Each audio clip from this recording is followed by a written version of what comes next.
Hey guys, it's Liz and Chris here, and we've got our SoleSteps with us, and we're going to be going over some training. Specifically, we're going to be working on the overhead press today. So we're going to be taking advantage of the uphill angle of the SoleSteps as well as the downhill angle and how that changes how we perform an overhead press. So we're going to start things out, Liz, by putting you up on this uphill slope of the SoleSteps, but if we could grab our dumbbells first, I'll have you grab those for yourself. And what we're going to do, so when we're in this uphill posture, we've talked about standing postures a little bit.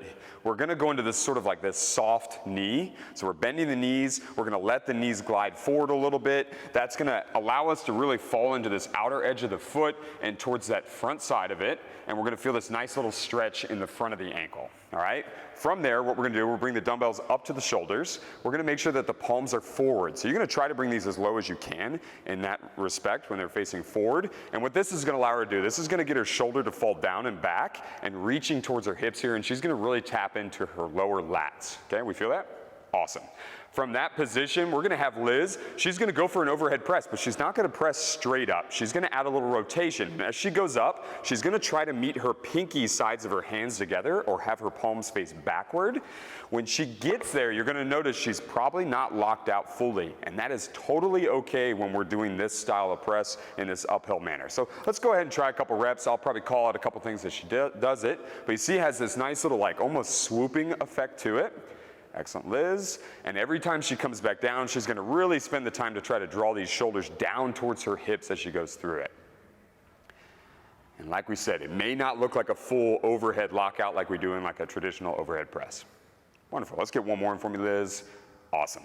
A little bit of work, feels great. We should be feeling the low lats throughout the entirety of that. Okay, you can set them down just for a second if you'd like. I'm going to get you set up here.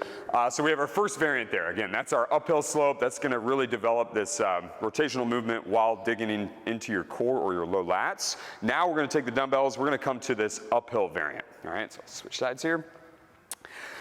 Downhill variant. So we're going downhill now. So what this is going to do, this is not going to stress these ankles as much. She's going to have a little more comfort there. She's really going to be able to rest in and sink into that front side of her foot. And this one, we don't specifically have to have that soft knee bend like we had on this side. So this one, if she feels like locking out a little bit, that's fine. We're actually going to take the pelvis and tuck it under a little bit. Very similar to like a hollow body as a gymnast. So you're going to tuck under to try to engage the abs a little bit, if you will. And then we're going to take the dumbbells at the shoulder now with the palms facing us. So this is going to be very similar to a press that's very common, the Arnold press. The palms are going to be facing in. We're going to tuck under so we really feel like the abs engage here. There you go. And then lock out and get nice and tall. All right. And then what we're going to do is we're going to rotate, and now the thumbs are going to be touching each other at the top.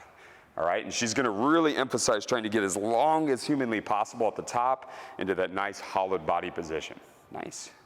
And you'll notice she's able to get a better stack this way with the dumbbells. She can get that full lockout that we're familiar with in the overhead press. And it's really important to notice that both of these variants are very different from each other. We're going to access a different part of the core and different landmark positions that we can get in here when we're doing overhead presses. Excellent. Go ahead and park it. All right. So these are just two variations that you can do utilizing your SoleSteps to get in some overhead work. It's really good to have different variations of overhead pressing so you're not taxing one system, and we get to learn a lot about core development while we do it.